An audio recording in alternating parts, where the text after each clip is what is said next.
অস্থায়ী কর্মীদের বেতন বৃদ্ধি, হরিজন দলিত সাফাই কর্মীদের সামাজিক উন্নতি, উত্তরাধিকার সূত্রে মৃত সাফাই কর্মীর পরিবারের সদস্যের চাকরি প্রদান সহ মোট 22 দফা দাবি তুলে উত্তর কন্যা অভিযানে নামল নর্থ বেঙ্গল বাসপোর ও হরিজন ওয়েলফেয়ার অ্যাসোসিয়েশন।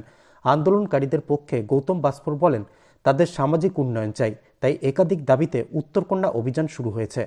উল্লেখ্য, উত্তরবঙ্গের 8টি জেলার সাফাই কর্মীরা অ্যাসোসিয়েশনের মাধ্যমে জমায়েত হয়ে পদযাত্রা করে সব জেলা থেকে উত্তরকন্যার উদ্দেশ্যে রওনা দিয়েছেন। বুধবার কোচবিহার থেকে শুরু হওয়া পদযাত্রা আলিপুরদুয়ার ফালাকাটা হয়ে বৃহস্পতিবার জলপাইগুড়ির পাহাড়পুরে জাতীয় সড়কে পৌঁছয়।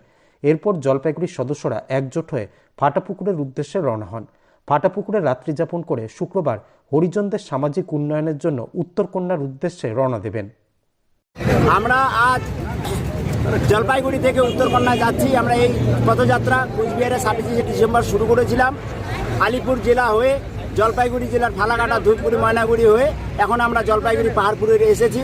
আগামী কর্মসূচি আমাদের উত্তরকন্যা পর্যন্ত যাওয়া। আমাদের দলিত হরিজন সাফাই কর্মী সমাজ, এই সমাজের মূলত 22টি সমস্যা রয়েছে। এই 22টি সমস্যার সমাধানের জন্য আমরা মূল দাবি হিসাবে এখন মাননীয় মুখ্যমন্ত্রীর সঙ্গে সাক্ষাৎ সহ আলোচনা এবং আমাদের দলিত হরিজন সাফাই কর্মীর সার্বিক উন্নয়নের জন্য যে 22টি সমস্যা রয়েছে সেই সমস্যাটা সমাধানের জন্য আমরা দরবার করার জন্য উত্তরকন্যায় যাচ্ছি। কি সমস্যা রয়েছে? এরকম বহুরূপ সমস্যা রয়েছে। আমরা নর্থ বেঙ্গলে পর্ষদ ঘোষণার থেকে বঞ্চিত। আমাদের সাফাইওয়ালারা ন্যায্য বেতন পাচ্ছেন না। আমাদের সাফাই কর্মী যারা মারা যাচ্ছেন তাদের পুত্ররা উত্তরাধিকারী সূত্রে চাকরি পাচ্ছেন না। আমাদের একলব্য মডেল স্কুলের মতন মডেল স্কুল প্রতিষ্ঠিত হচ্ছে না। আমাদের জমির পাট্টা প্রদান করা হচ্ছে না। আমাদের এইরূপ বহুটি দাবি রয়েছে 22টি। সেই 22টি দাবি সম্মুখে রেখে আমরা জানাতে চাচ্ছি আমাদের মাননীয় মুখ্যমন্ত্রী মহাশয়ের নিকট। আমাদের মাননীয় মুখ্যমন্ত্রী নিশ্চয়ই এই বিষয়গুলো জানেন না। উনি যদি নিশ্চয়ই এই বিষয়গুলো জানেন তাহলে আমরা উন্নয়ন পর্ষদ পাবো। আগামী দিনে যে আমাদের 22টি সমস্যার সমাধান উনি করতে পারবেন বলে আমরা আশাবাদী। আপনারা কতগুলো জেলা থেকে এসছেন? আমাদের এইখানে কুচবিহার, আলিপুর, জলপাইগুড়ি, দার্জিলিং, কালিম্পং, উত্তর দিনাজপুর, দক্ষিণ দিনাজপুর, মালদা, আমাদের নর্থ বেঙ্গলের 8টা জেলা সম্মানীয় প্রেসিডেন্ট, সেক্রেটারির সঙ্গে আমাদের সঙ্গে উপস্থিত রয়েছেন। ওনারাও পদযাত্রায় সামিল রয়েছেন। ওনারাও আমাদের সঙ্গে চলে যাচ্ছেন। এই পদযাত্রা আমাদের কুচবিহারে 26 ডিসেম্বর শুরু হয়েছে। 29 ডিসেম্বর সম্ভবত 3টার সময় আমরা উত্তরকন্যায় যাব এবং আমাদের স্মারকলিপি আমরা পুনরায় সেখানে স্মারকলিপি জমা দিব। আপনাদের এই যে যতগুলো পৌরসভার থেকে আপনার জেলার পৌরসভা থেকে এসছেন, সেই পৌরসভাগুলোকে আপনারা এর আগে অভিযোগ এই বিষয়ে জানিয়েছেন? আমরা এসডিও থেকে সম্মানীয় এসডিও থেকে শুরু করে ডিএম সাহেব, চেয়ারম্যান সাহেব, মিউনিসিপ্যাল এফেয়ার্স, বিসিডব্লিউ, নবান্ন এবং দিদির বাসভবন কালীঘাটেও আমরা জানিয়ে আসছি।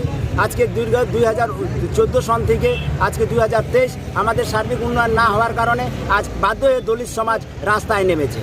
যদি দাবি আগামীতে যাওয়ার পরে না মানা হয় কি করবে? আমাদের সঙ্গে নর্থ বেঙ্গলের 8টা জেলা রয়েছে।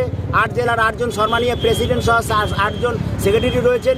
সকলের সম্মতিক্রমে, সেন্ট্রাল কমিটির প্রেসিডেন্টের সম্মতিক্রমে, আমাদের কোর কমিটির সেক্রেটারি, চেয়ারম্যান এবং আমাদের সম্মানীয় প্রেসিডেন্টের সম্মতিক্রমে আমরা আগামী দিনে যে সিদ্ধান্ত হবে সেটা আমরা উত্তরকন্যার সামনে আমরা আপনাদের সম্মুখে রেখে দেব। যদি কোনো সুরাহা না হয় তারপরেও আমরা যদি সুরাহা না হয় সেই সমস্যা যেভাবে আমরা সমাধান করব আপনাদেরকে উত্তরকন্যার সম্মুখে সাংবাদিক সম্মেলনের মধ্য দিয়ে আমরা প্রকাশিত করে দেব।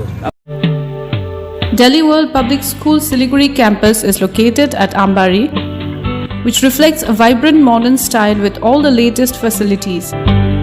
We impart innovative world-class education through modern teaching pedagogy and state-of-the-art facilities.